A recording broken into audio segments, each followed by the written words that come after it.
Looks like me. Look at that. Nothing makes people hate you faster than NFT shilling. If you're young and naive, just like my brother, and want to get into NFTs, you should check out Board Bunny. New Board Bunny NFT project has now been classified as a scam. Welcome David Dobrik to the long list of influencers promoting scams, further claiming the team has disappeared with $6 million. It's great to be a part of this project.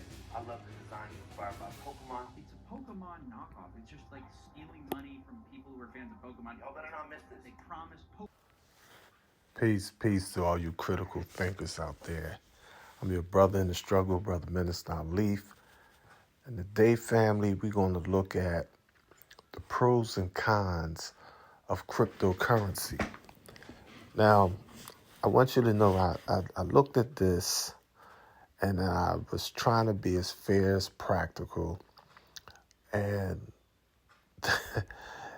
it's amazing to me how the 85% are so easy to lead into the wrong direction, but so hard to lead into the right direction. You know, before the hype, before all of the 50 Cent words, now I mean, I don't mean 50 Cent like the rapper, I mean 50 Cent like the big words, the sophisticated, people who try to speak over your head, speak real fast, make a hard sell, basically. I mean, it's like, you can't have a bull eat without taking a crap. So when the bull crap comes down, it just comes. And you got to understand the science of life to avoid Dr. Yakub's tricknology. Whether it's a Bitcoin or a Trickcoin or whatever they want to call it. They're basically promising you more gold for your labor, more than you were earning in your own country or your own job or at your own business or by your own merit, for that matter. They selling you a dream. And sad to say, people believe tricknology. That's just human nature. We gotta look at this. But, looking at the mathematics of it, looking at the logic, looking at the science, looking at the history, looking at it in context, it really was crystal clear to me in like maybe, I would say like 2.4 seconds. It's like people looking for this guy, this name, the one that created Bitcoin, the guy that came after him. I was like, oh, back up. Look at the origin. Look at the foundation. It was so simple that what I'm about to tell you is going to seem strange. Everything that you see from Bitcoin and everything that branched off from Bitcoin, EFTs, all the rest of the technology, if you take the time and just look at the actual origin of Bitcoin, it's crystal clear. Because first of all, in order for you to see it, there had to be contracts. There had to be terms and conditions agreed upon to put it on social media. It clearly says, I'm going to quote it, Bitcoin.org. Bitcoin.org. Bitcoin.org. Now, those of you that are not ministers, reverends, imams, public charities, community developers, whatever, you may not be too familiar with that term, ORG or org on the internet. But plain language, what it means is that this is some religious, charitable, scientific, educational organization that has nonprofit status. Now, I've been trying to give y'all the game on all that stuff for 40 years. I wrote the book, the FYMGT Money Manual. I wrote Will a Man Rob God Volume 1, Will a Man Rob God Volume 2, on and on and on and on. I wrote the it's just kind of, I don't even want to get into my personal stuff. I want to go into what it is that Bitcoin is saying about itself. Bitcoin is clearly telling you it's a nonprofit. Now, the timing and the methodology they use as far as making money and producing a worldwide system, it was brilliant. I give credit to where credit, whoever is behind that and set that up, hey, kudos. That was marketing genius right there. I mean, the problem is other people hijacked the concept. So when you hear about Bitcoin in 2023, that's, that nonprofit stuff, the reason why the FBI is not trying to crack down on it, because originally it had a simple and legal premise. It was a nonprofit. You was investing in it. It's like the Honorable Marcus Messiah Garvey taking his nonprofit organization and developing certificates, printing up, stock, if you will. Now, I mean, it say, okay, look, you can buy shares of the Black Star Line. And before social media, he's selling his stock. Absolutely legal. If you look carefully at the Mossad Elijah Muhammad Speaks newspaper, now, I mean, a lot of people, Muhammad Speaks used to be sold for 25 cents. You're missing the whole point. Read Muhammad Speaks carefully. Muhammad Speaks developed into a nonprofit entity that specifically said on the Muhammad Speaks donation 25 cents. This is before the internet. This is how nonprofits operate. Now, I mean, people really don't get it because they be like, oh, no, you get a nonprofit, you can't do this, you can't do that, this, that. In the meantime, you have someone like the richest man in the world, like a Bill Gates, come out and he be like, you know what I'm going to do? I'm going to take all my LLC money, I'm going to take all my for-profit money and give it away. And I'm going to start the Bill and Melinda Foundation, an IRS-recognized 501c3 non-stock nonprofit. And he makes more money today than he did with the for. But, of course, it's tax exempt. See, a lot of people, people forget that the original premise of Bitcoin was a financial revolutionary idea to basically get out of the system, to create something for the people, to take the power away from the Fed, the big bankers, the government regulators, and things of that nature there. It's a idea. How practical it is, I'm in analyzing revolutions around the world and analyzing revolutionary concepts, I would recommend that a person study The Animal Farm. The Animal Farm, for those of you that may not be familiar with it, was a revolutionary book. In fact, I believe it came out as a TV or movie. I've seen both, but short version, you have a situation where, they put in a real comical but brilliant manner. They basically show that on a farm, the chicken would lay her eggs and the farmer would come in and take her eggs. He would kill a pig and make some bacon. I mean, he would,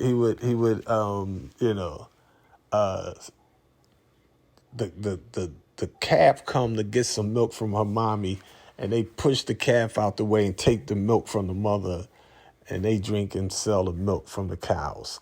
I mean, so the animals got tired of all this misuse and abuse and being taken for granted. And they was like, you know what? We're going to have a revolution. So they overthrew the farm. I mean, they took over the human family, and now the animals ran the farm. It was the animal farm now. They had in charge of everything. But then they start developing all these internal problems. And basically they realized that, you know, somebody was going back and telling the police, telling the humans, yo, they tied the humans up and they took over the farm. And when they found out the rats on the farm was telling, because the nature of the rat was still to be a rat.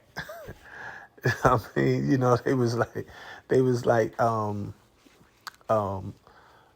the dogs were still chasing and fighting and attacking the cats, because the nature of the dog and the nature of the cat was still to be a dog and a cat.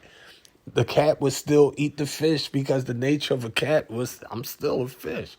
So they had all this war and chaos and intrigue amongst themselves. And the principle is to show that after a revolution, the people that overthrow the old regime simply produces a new regime that becomes just like the old regime, and the cycle repeats itself all over again. Now, I mean, so you'll have the Holy Quran and Bible talking is showing about the rise and fall of nations. Now, I mean, whether it's Pharaoh or Caesar, whether it's ancient Egypt or Rome or Greece or Babylon or Persia, Iran, whatever, China, India, all these nations, Britain, the United States included, you see them rise and fall, but they usually fall because internal corruption. Now, I mean, so, you know, when we have this situation with Bitcoin, you know, I like to call it Trickcoin, because even though it's trickery or slippery, there's some real coin there. There's some real profit there. I wouldn't think that the investors are going to get paid. The investors are going to absolutely get robbed. Absolutely get robbed. I mean, you know, it's like I have Bitcoin on different apps on my phone, whatever, but nah, they never got a penny out of me. You're not getting, you know what I mean? Nah, that's, I mean, however, I get it. Some people like junk bonds. People make money off junk bonds. People make money off penny stock. And I mean, you know, some people take those risky joints. Some people hustle. Some people sell product on the street. I mean, but there's risks with all that. I mean, you know, you be like, oh man, I don't know what you talking about. It's a lot of money in the game and in this hustle, this, that. But it's like when you sitting down in the day room and you talking to a real hustler, and he's showing you his photo album, and he got like the nice cars. He up in the club with the jewelry all on, drinking the best liquor. He got the most beautiful women you ever seen in your life. Pictures of him at the beach, at the most exotic islands around the world. And then it dawns on you, he's sitting in jail with you, and he don't have $100. Lawyers took everything, the feds took everything, the state took everything, his wife, the baby's mama, the child support, the court costs, his homies forgot all about him, they told all on him, the hoochie mamas set him up, they stole his stash, his family robbed him, and at the end of the day, you know, he like, dang. Now, I mean, that did not pan out the way I thought it would. Now, I mean, but some brothers and sisters figure like, well, that's all in the game. I had a good run. I had a 18-month run. I had a 18-year run. Now, I mean, I got shot 40 times and died at the end. I mean, I had to kill a ops, and they told on me. I wound up getting caught. I had to go on the run or whatever. Wound up on death row, life without parole. I had to do 1 million years. All that's in it. I mean, you know, we experience things. Now, I mean, so I don't look at Bitcoin like it's just all negative. I look at it like there is a benefit. And the Holy Quran speaks of like gambling. I mean, it explains like, yeah, it's a benefit in the hustle, but the loss is worse than that benefit. I mean, it's like there are people that actually hit the lottery, but usually most people lose. I mean, you could be like, man, I bought 100 lottery tickets and I hit 4 times. So that benefit of make a person think like, okay, I'm gonna sell my house and I'm gonna take the mortgage, which is 300,000, and I'm gonna buy 300,000 lottery tickets. And since I won 4 times with just 100 tickets, when I buy these 300,000 lottery tickets, I probably hit at least 400 times. And they buy 300,000 lottery tickets. And they don't hit at all. Or they hit so small, out of the 300,000, they only win $300, $3,000, $30,000. Basically, they just threw the money out there and lost it. I mean, so my thing is, when it comes to Trickcoin, you want to be careful. You want to be critical and analytical in your thinking. Now, I mean, you want to be mindful that the foundation of it was good. It was a good intent. It was a way of trying to fight against the 1%ers, as they know, whom we call the 10%, the rich, the slave makers of the poor, who teach the poor lies. But at the end of the day, Bitcoin and the rest of it, 100% of the rest of it, is still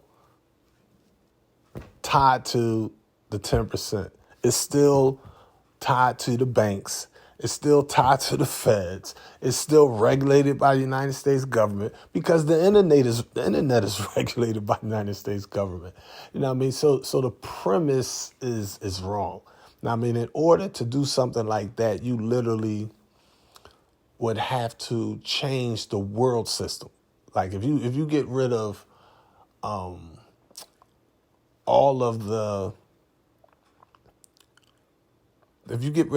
the American money, the American money had such an impact on the world's economies. The U.S. dollar was the standard for so long. It has been so strong and recognized around the world. That $100 bill, that dollar bill, it has been so infectious that in 2023, you cannot find an African nation whose currency has not been built on top of the American currency.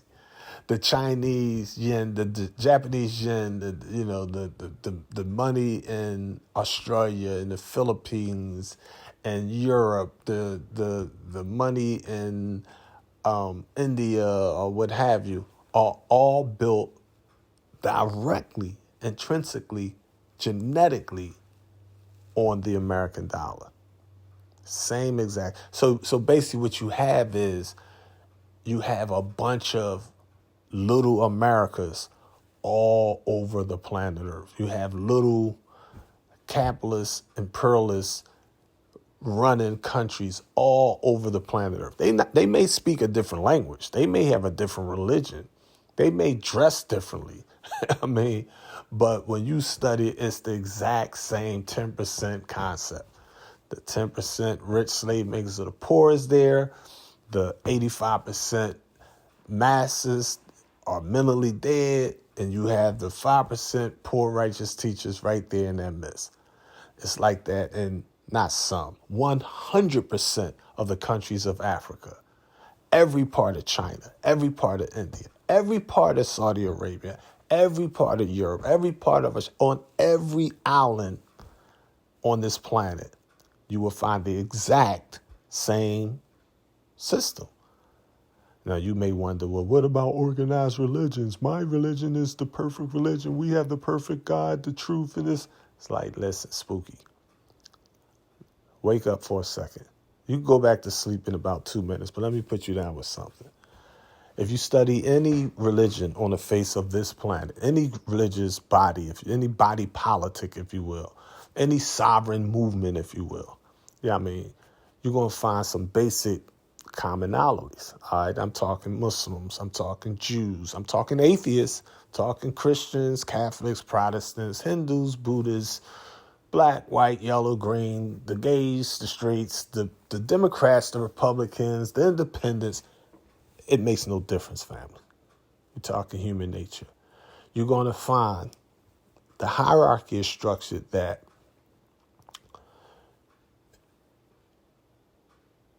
the select few at the top, they eating, they getting a little, they not rich, but they going to have some money.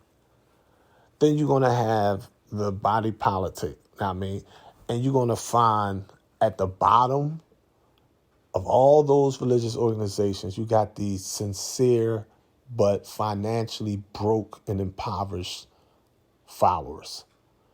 You're going to find these broke, poor believers.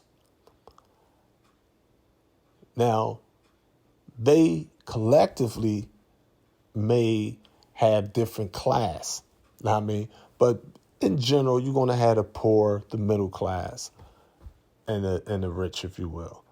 And as they interact with each other, as they intermarriage with each other, those that are rich might become middle class. Those that are poor may become rich. Those that are middle class may become poor.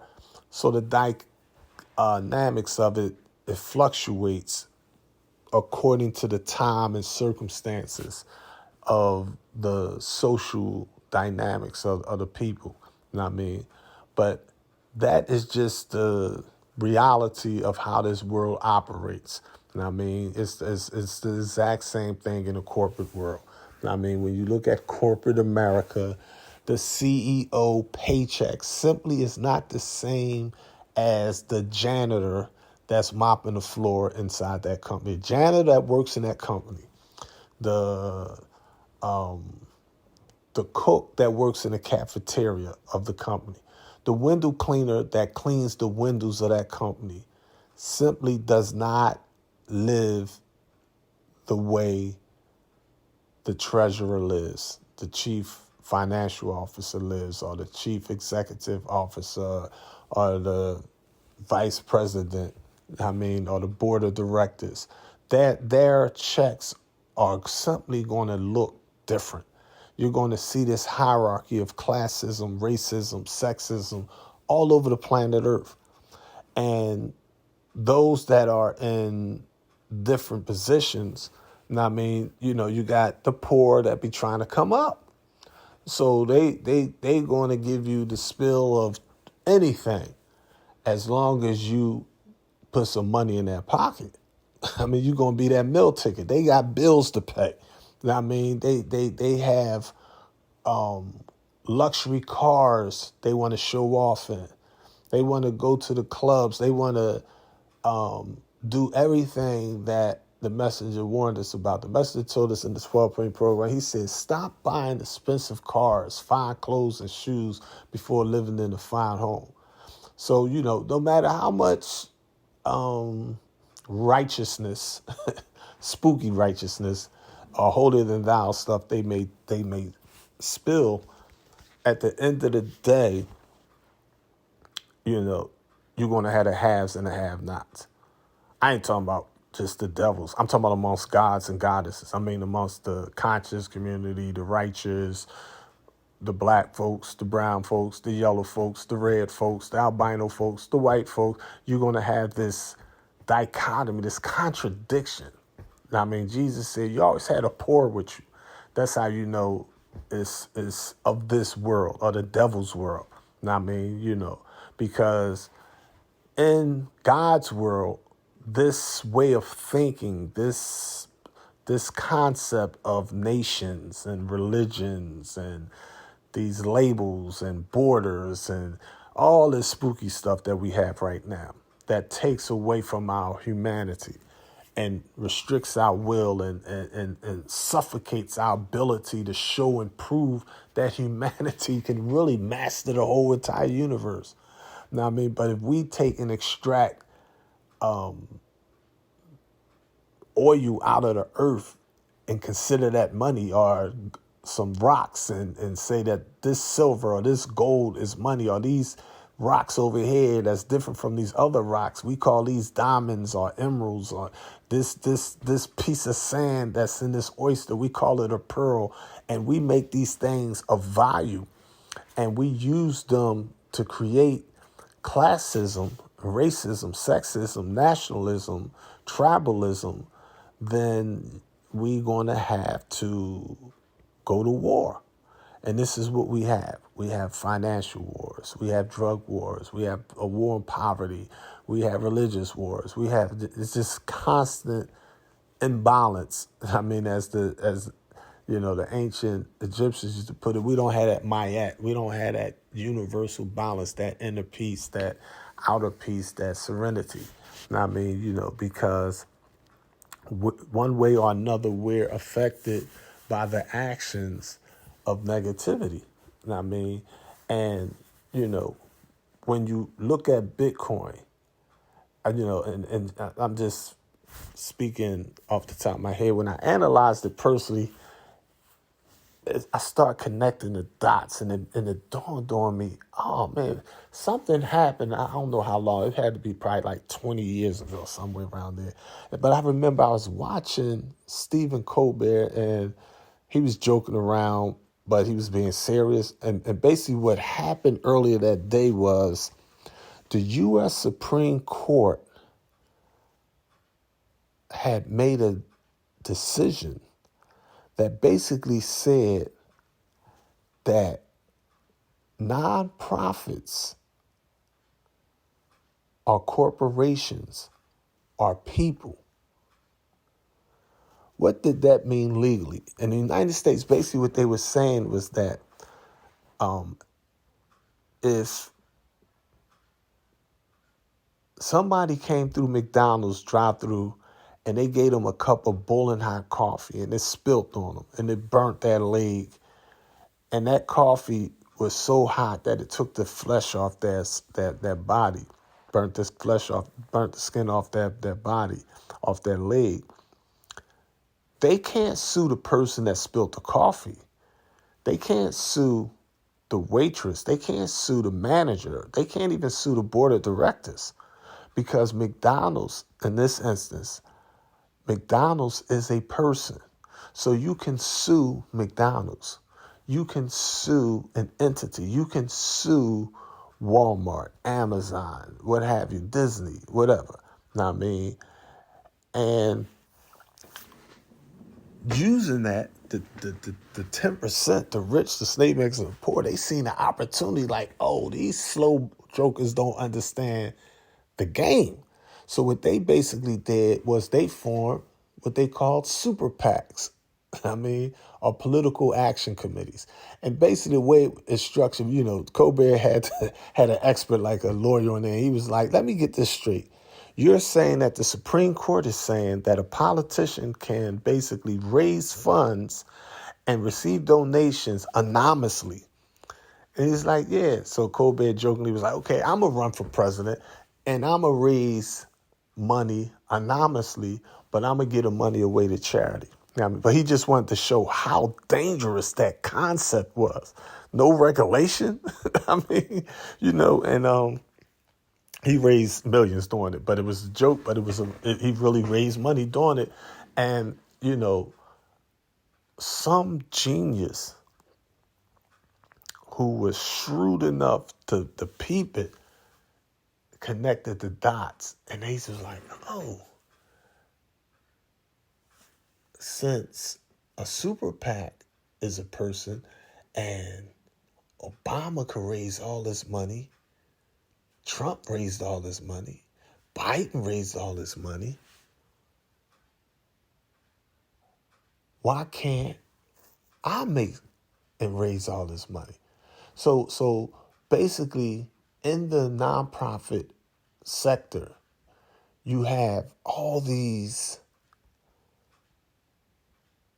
religious leaders, I ain't going to say all of them, because most religious leaders don't know how to use the nonprofit sector, but you do have some, like say I ain't going to get into names, but let's say your super churches, your mega masjids.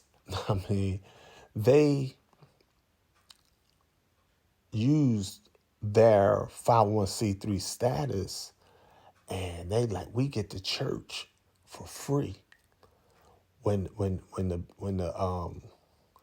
members donate that 10%, that tithes, that that sadaqah, that charity, that zakat, they give 2.5 cents off a dollar, 10 cents off a dollar, 20 cents off a dollar if it's the spoils of war, money from the streets or whatever.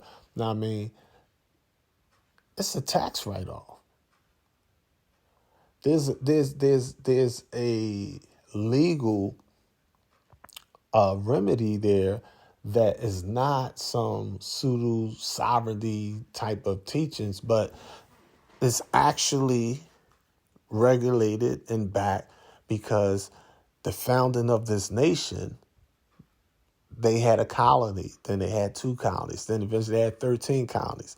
And these colonies was here strictly on some religious, escape the persecution, looking to exploit the new world, rape, rob, and murder the native inhabitants, kidnap the Africans, bring them over here. All that happened. But at the core of it, you had this desire of freedom of religion movement that's in these 13 colonies. And you had the shrewd ones that peep like, yo, if we really going to get this off the ground, we going to need unity. And they formed the republic, or they formed the federal government. And they was like, we got to convince these 13 colonies to unite and unite their constitutions into one supreme law of the land. We got to make a U.S. Constitution and its amendments as we go along. Know what I mean? And ultimately, the 13 colonies, the religious leaders, and it was like, all right, well, listen, the only way we do that is if y'all separate church from state, religion from the politics. Y'all separate the spirituality from the science. Know what I mean? And they agreed to that. They was like, all right, because they just needed the unity. That thing was like, for real, we'll use muscle to make y'all do whatever we tell y'all to do once we get this power. But for right now, okay, cool. Know what I mean? So they agreed upon that, and the 13 colonies came to form what we call today North America, or the United States of America Incorporated. Know what I mean? And to this day, that First Amendment, that Congress shall make no law regarding the establishment of a religion, is still an important premise. And when someone comes forward with like bit.com, government can't say crap about it. That's the brilliance of it. I know they watched it. I know they was pissed. I know they analyzed it, was like, yo, I know the Attorney General's like, can we shut this down? They looked at it, was like, as long as they do what they claim to do, it's no crime there. You know what I mean? It's like, hey, they using the system against the system. So all we can do is sit and watch. But the problem with that, no oversight, no regulation, the problem with it is really like when the hustlers looked at it, they like, oh, crap, this is an opportunity. Here it is, people sitting on the sidelines with all this cash, whether it's above ground or underground cash. They got all this cash. It might be the residue of coke on the money, blood on the money, whatever. But they got this cash. And they's like, let me get this straight. I'm just using a hypothetical. You'd be like, I could be in Pennsylvania. I could take $100 in cash and go to the Dollar Tree or Walmart, something like that. I could go to Home Depot, what have you, and I can buy $100 debit card. You know what I mean? I could buy $100 Visa card, $100 MasterCard, whatever.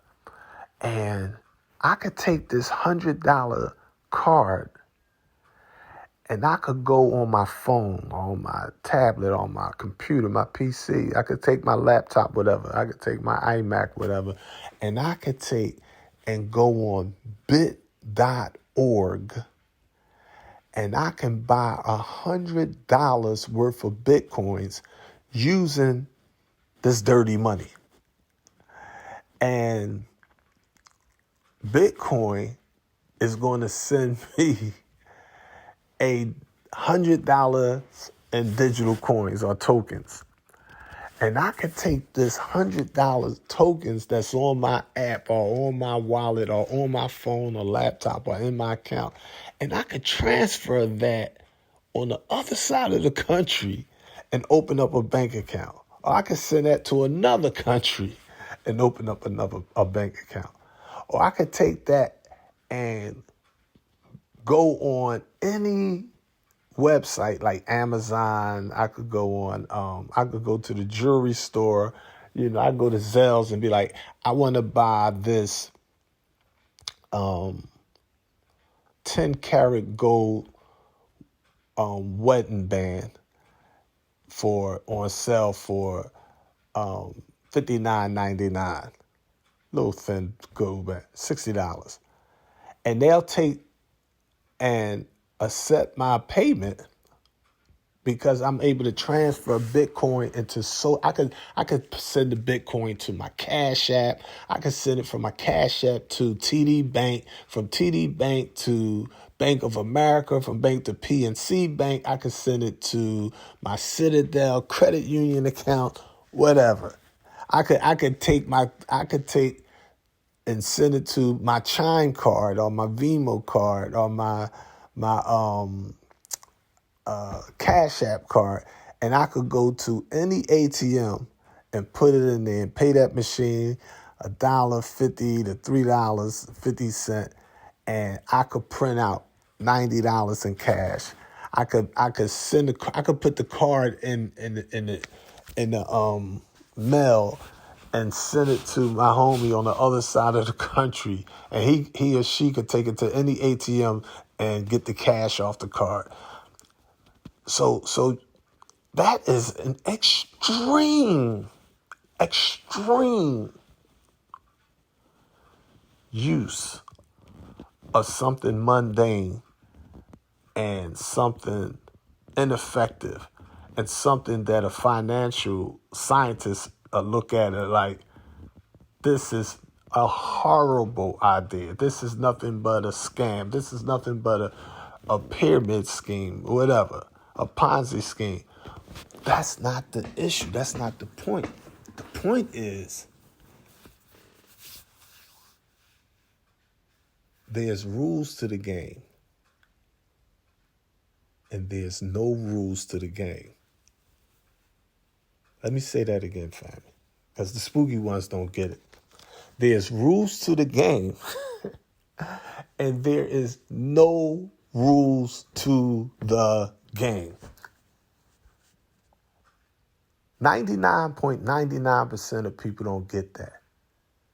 See, people think that there's rules to the game, and other people think there's no rules to the game.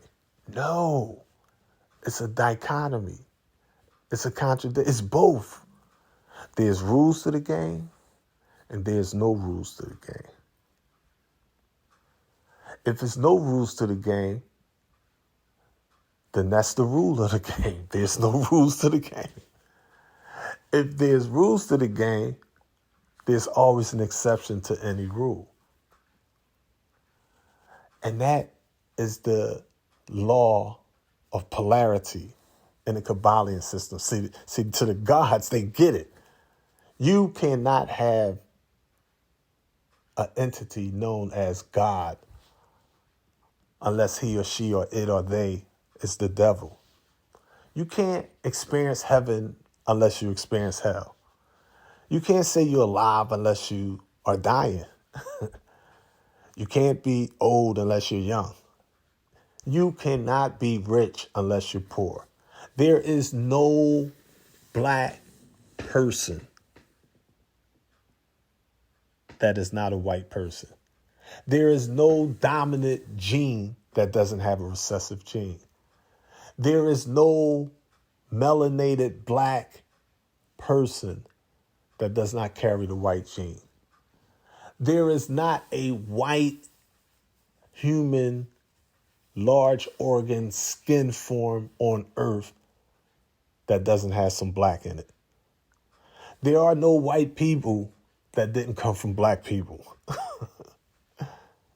This is the nature of the universal order of things. And this is what corporations understand. They understand like, yo, they are rich corporations and they are struggling corporations. There are strong corporations, there are weak corporations. There are corporations that get taken over by other corporations. There are corporations at the top that go to the bottom and corporations at the bottom that come to the top. This is the matrix of the economy of the world.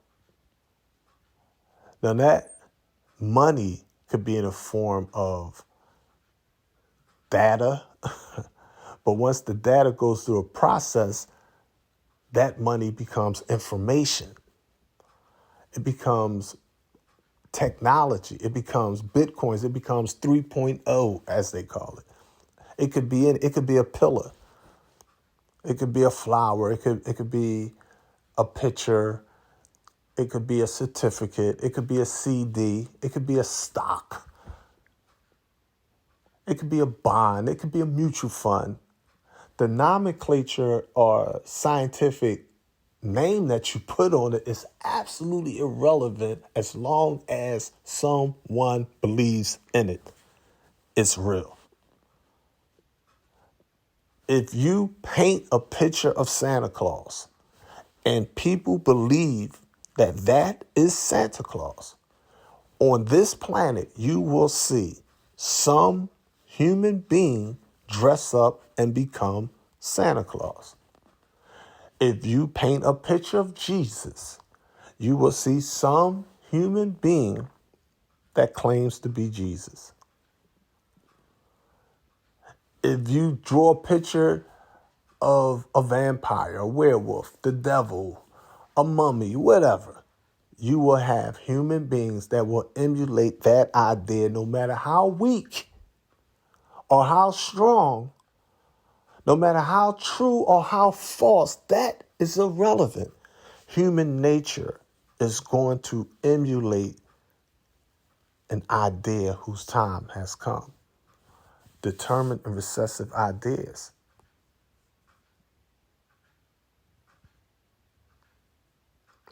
I want you to listen to this white man.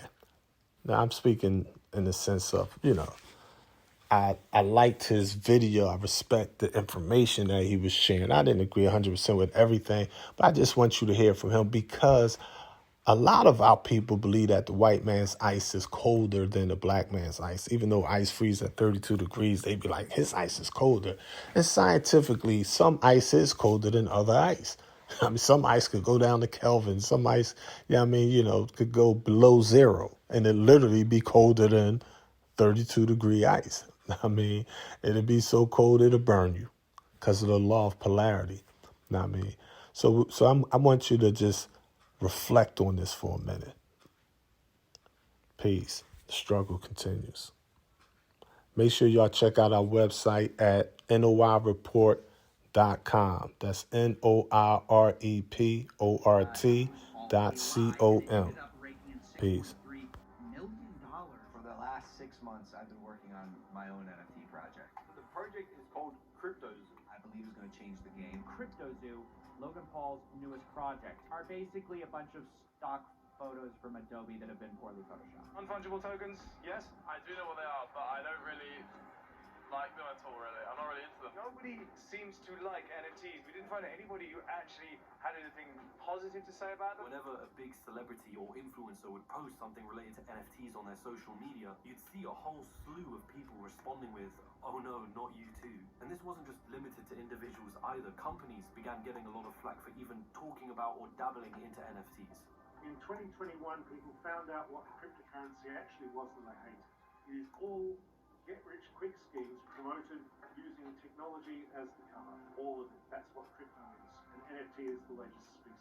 In June, there were 1,500 computer scientists and technologists who wrote to Congress calling for more responsible regulation of crypto assets. They said the catastrophes and externalities related to blockchain technologies and crypto asset investments are the inevitable outcomes of a technology that is not built for purpose and will remain forever unsuitable as a foundation for large-scale economic activity. And so you start to wonder, okay, what's going to happen?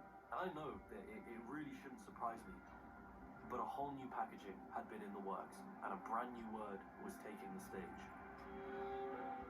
Our mission at MoonPay is to onboard the world to Web3. I have to admit, it's a pretty convincing narrative. The first iteration of the internet, Web 1.0, was essentially the first version of the web, mostly consisting of web pages and information. There wasn't much you could actually interact with. Then came along Web 2.0, which brought access to many new features. It focused on user-generated content, social media, and more forms of participation. This version of the internet became dominated by large corporations. Web 2.0 is our current modern-day version of the internet, but now Web 3.0 is coming. It kind of just referred to a bunch of different things, but the idea was that a new version of the internet is here, where your online activity was going to be making use of blockchains and tokens to some degree or another. So in theory, the now centralized version of the internet owned by big tech would become owned now by its users. In its initial bubble, NFTs were seen as just digital art, right? Which is quite limiting. At the end of the day, NFTs are just data on a public database that can act as a receipt of ownership over whatever that data contained. You know, whether it was a coin or it was a web link to a digital piece of art. The idea was that if NFTs could prove ownership over something, then you could put anything on the blockchain. Real estate titles, medical records, university degrees, legal records. In the case of Web3, you'd have social media sites and video games all incorporating blockchain and NFTs into their business model. It didn't really matter what it was or how it would work exactly. It just became this game of insert anything here, but on the blockchain. And just like that, you've made it revolutionary. You just recreated the entire mortgage infrastructure that already exists today on the blockchain. But that exactly. Blockchain in real estate is going to be pretty mainstream 5 to 10 years from now. See solar grids, electric grids, self-driving car grids that will essentially be machine run and controlled and administered by blockchain. Best use case for blockchain is healthcare. What can and can't be turned into an NFT? Ultimately, what we're talking about is the tokenization of everything. Never mind if blockchains or tokenization actually fixed the issues that it was claiming to solve in these industries. It was literally the definition of a solution in search of a problem. And then I'm lost as to why the on the blockchain part matters, besides basically what everyone means is they mean, oh, I want a public record of the transaction. Okay. I mean, people suggested that you could replace legal contracts with smart contracts, which are programs that are built on the blockchain, and that's usually accompanied with the phrase code is law. This is a smart contract, and this is a legal contract. These two things aren't the same, right? You can't have law be enacted by computer code because law inherently requires third parties to assess evidence, intentions, and a bunch of other variables that you just can't outsource that to computer code, especially when that code is on the blockchain and it cannot be altered. Nicholas Weaver, a researcher and lecturer at UC Berkeley's Department for Computer Science, has this interview with Current Affairs, and he brought up what he called Weaver's iron law of blockchain. When somebody says you can solve X with blockchain, they don't understand X, and you can just ignore them. So you start to wonder, right? Who is behind all of this money that's coming and pouring into the crypto and Web3 space? Where is it coming from and why? Either I'm not seeing the revolutionary potential that all of this has, or this genuinely is a massive mania and bubble that is being fueled by greed and delusion.